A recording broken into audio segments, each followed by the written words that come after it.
स्वागत है आपका रूबरू में आपके साथ मैं नगमा खान। मीरा भाईंदर में कई ऐसे भ्रष्टाचार हुए हैं जिसकी हमने हमारे जो चैनल है उसमें मीरा भाईंदर की 3 खबरों में आपको हमेशा से हम लोग ने रूबरू कराया है। उसी तरीके से एक कन्वेंस और डीम कन्वेंस का मामला भी इस तरीके से आगे बढ़ रहा है कि जिसमें कई तो बिल्डर हमारे सुन ही नहीं रहे, जो बिल्डर है बिल्डिंग वाले उनकी सुन नहीं रहे और कन्वेंस के लिए साथ नहीं दे रहे, और कहीं पर ऐसा है कि ज़्यादा धोखाधड़ी हो रही है और पैसे लेकर बैठ गए हैं करवाने वाले, लेकिन उनका कन्वेंस 1.5 साल हो गए हैं, 2 साल हो गए, उनका हो नहीं रहा है कन्वेंस। आज हम बात करेंगे कि किस तरीके से कन्वेंस होता है, डीम कन्वेंस होता है और ये क्यों ज़रूरी है। ये सारी चीज़ें हम जानने की कोशिश करेंगे और ये भी जानेंगे कि आप इस परेशानी से कैसे निकल सकते हैं, क्योंकि कुछ लोग मीरा भाईंदर में ऐसे हैं जिनको पता ही नहीं है कि कन्वेंस क्या है और उन्हीं से ज़्यादा धोखाधड़ी हो रही है। उसी बिल्डिंग में, सोसाइटी में सारी चीज़ें चल रही हैं। आज हम बात करेंगे मीरा भाईंदर में रहने वाले नरेंद्र भंबावानी जी से, और जो आम आदमी पार्टी के संगठन मंत्री हैं थाने पालघर के। ये जानने की कोशिश करेंगे, रोशनी डालेंगे कि मीरा भाईंदर में जो कन्वेंस और डीम कन्वेंस का मामला चल रहा है वो किस तरीके से आगे बढ़ेगा और इसमें कहाँ पर हमें FIR की ज़रूरत है और कहाँ पर नहीं है, और किस तरीके से हम ये सारी चीज़ों को करेंगे। आइए हम मिलाते हैं आपको मीरा भाईंदर में रहने वाले नरेंद्र भंबावानी जी से। सर, स्वागत है आपका रूबरू में। नमस्ते। सर, हम कन्वेंस और डीम कन्वेंस में से पे बात करेंगे, लेकिन उससे पहले हम चाहते हैं कि आप जनता को ये बताएं कि OC क्या। देखिए, OC क्या होता है कि जब बिल्डर म्युनिसिपैलिटी से परमिशन लेता है बिल्डिंग बनाने के लिए, तो उसको एक प्लान होता है, उस प्लान के तहत उसको बिल्डिंग बनानी होती है। OC का फुल फॉर्म होता है ऑक्यूपेशन सर्टिफिकेट। जब वो बिल्डिंग प्लान के हिसाब से बन जाती है तो बिल्डर को एक सर्टिफिकेट इश्यू किया जाता है कि ये बिल्डिंग रहवासियों के लिए रहने लायक है, तो उसके बाद वो पोजीशन दे सकता है। तो ये होता है OC, और ये म्युनिसिपैलिटी और बिल्डर का मामला है, और बिल्डर को प्लान के हिसाब से बिल्डिंग बना के लोगों को रहने देना चाहिए, तो एक सर्टिफिकेट चाहिए होता है। OC के पहले पोजीशन देना एक क्रिमिनल ऑफेंस है जो म्युनिसिपैलिटी केस कर सकती है बिल्डर को, तो ये होता है OC। अब कन्वेंस क्या होता है कि जब आप बिल्डिंग खरीदते हो, आप फ्लैट खरीदते हो, तो बिल्डर की जिम्मेदारी है कि 4 महीने में वो सोसाइटी बना के दे। जब फ्लैट उसके 15 फ्लैट या अधिकांश फ्लैट बिक जाए तो 4 महीने में वो सोसाइटी बना के दे। उसके 4 महीने बाद उसको जो जमीन होती है जो बिल्डर के नाम पे, क्योंकि आपने फ्लैट खरीदा है तो फ्लैट आपके नाम पे है, लेकिन जमीन उसको बिल्डर को सोसाइटी के नाम पे नामकरण ट्रांसफर करनी चाहिए, इसको बोलते हैं कन्वेंस। तो अब क्या होता है कि बिल्डर कन्वेंस नहीं करते हैं, अपनी जिम्मेदारी नहीं निभाते हैं जो उनको 4 महीने में निभानी चाहिए। बिल्डिंग सोसाइटी बनने के 4 महीने बाद कई वर्षों तक हमने देखा वो जिम्मेदारी नहीं निभाते हैं, तो वो जो बिल्डिंग जो जमीन होती है वो बिल्डर के नाम पे होती है, और जो फ्लैट होता है वो सिर्फ लोगों के नाम पे होता है, फ्लैट ओनर्स के नाम पे होता है। तो ये एक धोखाधड़ी का मामला होता है कि इनकी जिम्मेदारी है कि कन्वेंस करके देना। एग्रीमेंट जो मुफावी एग्रीमेंट है, बिल्डर के साथ एग्रीमेंट बनती है, उसमें लिखा होता है कि बिल्डर कन्वेंस करके देगा, लेकिन बिल्डर लोग इस काम को नहीं करते हैं, और दुर्भाग्यपूर्ण प्रशासन भी इसमें कुछ दखल अंदाजी नहीं करता, और कई वर्षों तक 40 साल होते हैं बिल्डिंग टूटने आती है, तब तक कन्वेंस नहीं होता है। मतलब सोसाइटी की जमीन सोसाइटी के नाम पे नहीं होती। कहने का मतलब ये है कि जब आप फ्लैट लेते हैं तो सिर्फ जो खाका बना होता है फ्लैट का वो ही आपके नाम पर है, लेकिन वो जो बिल्डिंग जिस पर खड़ी हुई है, अगर कन्वेंस नहीं है तो बिल्डर के नाम पर जब तक होती है, और कन्वेंस जब आप करवाते हैं तो वो सारे लोग जितने भी बिल्डिंग के ऑनर हैं उन सबके नाम ट्रांसफर होती है, जिसे हम कन्वेंस कहते हैं। तो ये आपको क्लियर हो गया होगा। आइए अब हम दूसरे सवाल की तरफ बढ़ते हैं। सर, मैं जानना चाहती हूँ कि ये तो अब रहा कन्वेंस का, अब हम किस कंडीशन में डीम कन्वेंस पे जाते हैं और डीम कन्वेंस क्या है? देखिए, बिल्डर अगर अपनी स्वेच्छा से एग्रीमेंट से आपको लिख के देता है कि जमीन सोसाइटी के नाम पे है, तो उसे कन्वेंस हो। लेकिन कई वर्षों तक ये नहीं होता था, बिल्डर लिख के नहीं देता था, और उसका बहुत बड़ा प्रोसेस होता है, बिल्डर का प्रेशर डाल नहीं सकते थे। तो सरकार, महाराष्ट्र सरकार ने कानून बनाया डीम्ड कन्वेंस। उसमें क्या होता है कि बिल्डर साइन नहीं करेगा, आप जो डीडीआर है, कोऑपरेटिव सोसाइटी के रजिस्ट्रार हैं, उनको आप एप्लीकेशन कीजिए, कुछ डॉक्यूमेंट्स आपको लगते हैं वो दे दीजिए और वो डॉक्यूमेंट देके उनको अप्लाई कीजिए कि हमको कन्वेंस कराना है। उसके बाद जो भी जिनका भी जमीन पे नाम है, डीडीआर उनको नोटिस भेजता है, ये प्रोसेस होना चाहिए, भेजना नोटिस, और फिर उनकी सुनवाई होती है, हियरिंग होती है। तो डीडीआर को 2 या 3 हियरिंग में वो जो जमीन होती है वो सोसाइटी के नाम पे ट्रांसफर करके देनी चाहिए। ये होता है डीम्ड कन्वेंस। ये डीम्ड क्यों बोलते हैं कि भाई कन्वेंस बिल्डर ने नहीं किया लेकिन सरकार ने आपको करा के दिया, तो इसको भी कन्वेंस माना जाएगा, इसीलिए इसको वर्ड करते हैं डीम्ड कन्वेंस। और ऐसी कौन सी स्थिति आती है जब आप बिल्डर के ऊपर एफआईआर करते हैं? हाँ, अब क्या होता है कि बिल्डर स्वेच्छा से काम नहीं करता है, अपनी इच्छा से आगे कन्वेंस नहीं कर सकता है।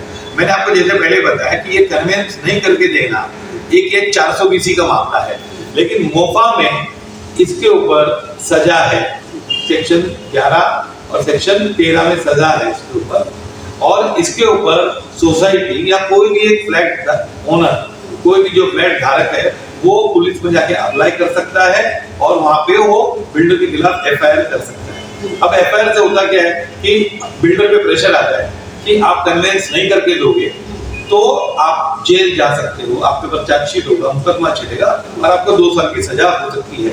हम आम आदमी पार्टी ने मीरा भाईंदर में तकरीबन 16 बिल्डरों पे एफआईआर की हुई और 1 बिल्डर पे चार्जशीट हुई है। तो हम और भी प्रयास कर रहे हैं कि और बिल्डरों पे भी एफआईआर हो और चार्जशीट हो, ताकि ये जो आम आदमी है, जो फ्लैट ओनर है, उसको ये पूरा प्रोसेस में जो खर्चा होता है वो खर्चा नहीं लगे और बिल्डर स्वेच्छा से उसको कन्वेंस करके दे। ये अगर ऐसी कोई परिस्थिति आती है कि कभी ऐसा हो रहा है कि बिल्डर है, क्योंकि आपने ये भी देखा है कि सोसाइटी की अपनी भी मनमानी चलती है, हाँ। सोसाइटी भी मनमानी कर रही है, तो कुछ सोसाइटी के सवाल ऐसे आए हैं कि वहां पर बिल्डर तो तैयार है लेकिन सोसाइटी बोलती है हम डीम कन्वेंस में डालेंगे, तब क्या करें? अगर सोसाइटी को ऐसा माने कि हम डीम्ड में करें तो डीम्ड में करें, लेकिन करे तो सही। पहली बात तो बिल्डर दे देता है तो बिल्डर से लेना चाहिए, झगड़ा किस बात का, बिल्डर दे रहा है। हाँ। लेकिन फिर भी समझो सोसाइटी को इच्छा है कि डीम्ड कन्वेंस करे, तो वो डीम्ड कन्वेंस कर देना, अप्लाई करे, तो बिल्डर को ऑब्जेक्शन आएगा, वो भी सेम ही हो जाएगा।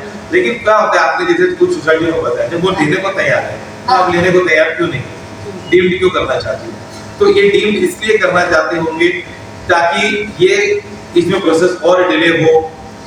तो ये पैसे का मामला भी होता है, पैसे का मामला तो बहुत होता है, क्योंकि क्या होता है कि डीम्ड कन्वेंस पे आपका खर्चा बहुत कम आता है, जो वकील के डॉक्यूमेंटेशन होते हैं। अगर आप बिल्डर से कन्वेंस कराओगे तो आपको एग्रीमेंट बनानी पड़ेगी, कागजात इकट्ठे करने पड़ेंगे, वही काम सेम हम डीम्ड कन्वेंस में भी होता है। तो उसमें जो वकील का खर्चा आता है वो ज्यादा 50,000 से 1 लाख तक होता है पूरी सोसाइटी का, वो आता है। लेकिन प्रॉब्लम कहाँ आती है कि डीम्ड कन्वेंस में आप देखोगे कि जो कंसल्टेंट होते हैं, जो वकील होते हैं या सोसाइटी का सेक्रेटरी बोलेगा पर फ्लैट 15,000 खर्चा आएगा, पर फ्लैट 30,000 खर्चा आएगा। ये क्यों होता है?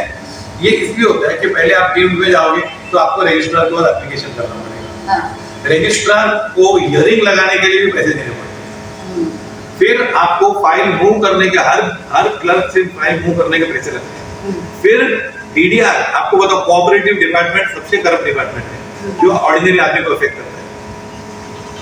अब है ना, उसके बाद डीम्ड करेंगे तो जो रजिस्ट्रार होता है वो पर मेंबर पैसा मांगता है, 5,000 मुझे दो पर मेंबर, 6,000 मुझे दो, नहीं तो आपको वो डॉक्यूमेंट में कुछ ऑब्जेक्शन निकलवाएगा, आपकी हियरिंग डिले करेगा और फिर लोग निराश हो जाते हैं कि इतने साल तक हुआ नहीं। तो ये पूरा करप्शन का मैटर होता है। उसके बाद आप जाओगे एडजुडिकेशन में कि आपका स्टैंप ड्यूटी बाकी है कि नहीं, कि सभी फ्लैटों पे स्टैंप ड्यूटी भरा है कि नहीं, तो वो उस पे सुनवाई होती है। वहां पर भी हमको कुछ पैसा देना पड़ता है, ये लोगों को पैसा देना पड़ता है, जबरदस्ती करते हैं, पैसा देने का कोई इच्छा नहीं करते, लेकिन क्या होता है कि ये जबरदस्ती करते हैं, मैटर डिले करते हैं। फिर आप आओगे तलाटी के पास, तो तलाटी 7-12 में लगाने के लिए पैसे लेता है। तो ये हर जगह भ्रष्टाचार होता है और उसमें वकील की खुद की कमीशन भी होती है कि जब वो 5 ले रहा है, वो 4 ले रहा है, वो 3 ले रहा है, तो 12 लोग ले रहे हैं, 12,000 पर मेंबर लोग ले रहे हैं, तलाटी ले रहा है, रजिस्ट्रार ले रहा है, स्टैंप वाला ले रहा है, स्टैंप ऑफिसर ले रहा है, तो फिर मैं भी क्यों नहीं 7-8 हजार ले लूं? तो ये मिला जुला के 20,000 कर देते हैं, उसमें कितनी बार सेक्रेटरी का वीसा हो जाता है। तो ये जो मीरा भाईंदर में देखा हमने कि कम से कम 70 से 80% बिल्डिंग है जो कन्वेंस नहीं है, और ये पैसे का मामला ज्यादा आता जा रहा है सामने कि कोई 20,000 ले रहा है, कोई 30,000 ले रहा है, तो इस पे रोक लग सकती है क्या? इस पे रोक तब लग सकती है जब ये भ्रष्टाचार रुकेगा तब, या फिर लोग इस पे आंदोलन करेंगे कि हमारा हम मैं तो चाहता हूँ कि ये डिपार्टमेंट जो कोऑपरेटिव डिपार्टमेंट है उसके अगेंस्ट मुझे हम आम आदमी पार्टी विचार कर रही है और ये बहुत ही जल्दी होने वाला है। हम लोग इनके अगेंस्ट मी टू मूवमेंट कराने वाले हैं कि सोसाइटियों का मी टू, कि हर सोसाइटी जो रजिस्ट्रार से पीड़ित हुई है वो मी टू मूवमेंट में आ जाए कि हमारे साथ क्या क्या होगा रजिस्ट्रार। तो ये कितने लोगों को कन्विंस नहीं किया, हमने एक आरटीआई डाला हुआ है कि आपने कितनी बिल्डिंगे हैं, कितने लोगों का टीम कन्विंस हुआ, कितने लोगों की फाइल पेंडिंग है। हमने 2 महीना पहले आरटीआई डाला हुआ है, कोई रिप्लाई नहीं आएगा। हमको पता है कि हमको अपील में जाना पड़ेगा तभी हमको मैटर को सॉल्व होगा। कन्विंस कितना जरूरी है? हाँ, ये बहुत अच्छा प्रश्न पूछा। कन्विंस कितना जरूरी है, क्योंकि अगर बहुत लोगों को, अब जरूरी तो है लेकिन लोगों को पता नहीं है कितना जरूरी है। क्या होता है कि अगर बिल्डिंग है, आपकी बिल्डिंग बना दी गई और लेकिन जमीन किसके नाम पे? सोसाइटी के नाम पे। तो बिल्डर लोग को जब एफएसआई बढ़ती है, जैसे अभी हाल ही में डीसीआर रूल्स में एफएसआई 3 हो गया, तो बहुत सारे बिल्डर वो एफएसआई दूसरी जगह यूज कर लेते हैं कि हमारा एफएसआई पेंडिंग है, हम वहां यूज कर लेंगे, ये काम करते हैं। तो जब प्रोजेक्ट रीडेवलपमेंट में जाता है तो जो गवर्नमेंट ने एफएसआई बढ़ा के दी है वो ऑलरेडी बिल्डर यूज कर चुका है, तो रीडेवलपमेंट में जाना प्रॉफिटेबल नहीं होता है। और जो नया आदमी रीडेवलपमेंट करने आता है वो उनका बार्गेनिंग स्ट्रॉन्ग होता है और सोसाइटियों का वीक होता है, क्योंकि आपकी जमीन ही इतनी है, आपकी एफएसआई बाकी नहीं, तो मैं क्या करूं। दूसरा क्या होता है, जब कन्वेंस नहीं हुआ होता है और बिल्डिंग बहुत जुनी होगी तो बिल्डर बहुत कम प्रतिशत एक्स्ट्रा बढ़ा के देता है। आपको फिर उसी बिल्डर के पास जाना पड़ता है जो आपका पहले इसने जमीन बिल्डिंग बनाई थी। तो आपको एक ही आदमी से बिल्डिंग रीडेवलपमेंट करानी है, तो सोसाइटी का जो बार्गेनिंग पावर वो वीक हो जाता है। लेकिन जैसे आप कन्वेंस की बात करोगे, हम कन्वेंस करा के देंगे और आपके नाम पे जमीन आ गई, तो आप कोई भी बिल्डर को सेलेक्ट कर सकते हो रीडेवलपमेंट के लिए, तो आपको ज्यादा चॉइस मिलता है। तो आपको कोई अच्छा बिल्डर हो ज्यादा एरिया देगा और बिल्डरों में कंपटीशन होता है। मैं अगर बिल्डर कन्विंस नहीं करके दिया, एक तो मेरा फॉल्ट है। अब सोचो मेरे फॉल्ट का ही मुझे फायदा हो रहा है कि लोग मेरे पास ही आएंगे, कहाँ जाएंगे। जैसे शांति नगर है, उसमें कई बिल्डिंग, हजारों बिल्डिंगों का कन्विंस नहीं हुआ, तो अगर इनको रीडेवलपमेंट जाना है तो वो उनको शांति स्टार बिल्डर के पास ही जाना पड़ेगा। तो डेफिनेटली उतने सारे लोगों का बार्गेनिंग पावर वीक होता है और वो पूरा सोसाइटी जो गवर्नमेंट ने एफएसआई बढ़ा के दी है वो पूरी की पूरी जो प्रॉफिट होती है वो बिल्डरों की जेब में है। यानी कि बहुत ज्यादा जरूरी है कि हम कन्विंस करा लें वक्त रहते ही। और दूसरा क्या होता है, अगर बिल्डिंग गिर गई, जैसे सेक्टर 4 में एक बिल्डिंग है वो गिर गई, अब वो गिर गई बिल्डिंग, उसको डायरेक्टली घोषित किया, मिटा दिया। अब करीबन 15 साल हो गए, तो जो फ्लैट ओनर है वो बाहर है और कन्वेंस पे झगड़ा चल रहा है। ये कन्वेंस सोसाइटी किसी अभी बहुत मुश्किल से उसका डील कन्वेंस हुआ है, बहुत सालों के बाद उसका डील कन्वेंस हुआ है। अब उसको रीडेवलपमेंट में जा रहा है, लेकिन उसको वक्त लगेगा। ये है, तो आपको अगर बिल्डिंग धोखादायक हो जाती है तो म्युनिसिपैलिटी आपको निकाल देगी। मैंने तो कहीं देखा है बोरेली में, यहाँ भी स्थिति आने वाली, बोरेली मलाड में, कि 25-50 साल से रह गए और म्युनिसिपैलिटी की पुलिस आती है, एक दिन में जबरदस्ती निकाल के चले आती है और एक आम आदमी हाईकोर्ट में कब जाएगा, अब उसकी सुनवाई होगी, तो ये प्रॉब्लम हो जाती है। तो कन्वेंस मतलब जरूरी है, आपको करवाना ही है। कन्वेंस बहुत जरूरी है, क्योंकि आपका मकान है लेकिन आपकी जमीन नहीं है। तो आपकी जमीन आपकी नहीं है, वो जमीन कभी भी हिल जाएगी। मकान टूट गया तो जमीन भी आपकी चली गई, मकान तो चला ही गया, तो आपको कुछ नहीं मिलेगा। और एक आम इंसान को पूरी जिंदगी लग जाती है फ्लैट बनाने में, या उसकी लोन की EMI चुका पूरी लाइफ खत्म हो जाती है, लेकिन लोन नहीं खत्म होता, तो फिर ये कहाँ से उसमें साहस आएगा कि फिर से लोन ले और फिर जगह बनाए। ये मैं जानना चाह रही कि जिस तरीके से आम आदमी पार्टी हर मुद्दे को उठा रही है और आगे इस कन्वेंस में वो क्या करेगी? देखिए, आम आदमी पार्टी हमेशा ही, आपका नाम ही आम आदमी पार्टी है, तो आम आदमी के साथ ही हमेशा। अब ये जो मुद्दा है वो पूरे एक दो लोगों का नहीं है, ये पूरे इन जनरल सबका 90% बिल्डिंग कन्वेंस नहीं हुई है। मैं तो 90 भी सेफ साइड हूँ, उससे भी ज्यादा। तो हमने 16 बिल्डरों पे एफआईआर किए, कोई भी पार्टी की हिम्मत नहीं कि वो बिल्डरों के खिलाफ लड़े। आम आदमी पार्टी मेरा भाईंदर की खड़ी हुई बिल्डरों के खिलाफ, वसई विरार में भी हमने एफआईआर कराया है अलग से, तो वो हम उनके खिलाफ एफआईआर कर रहे हैं ताकि बिल्डर में प्रेशर आए। उसके अलावा हम हर संडे डीम्ड कन्वेंस का गाइडेंस लेक्चर रखते हैं, गाइडेंस में के लिए वकील रखते हैं, हमारे ऑफिस में आते हैं 11 से 1 बजे तक, आप कभी भी अपॉइंटमेंट लेके आ सकते हो।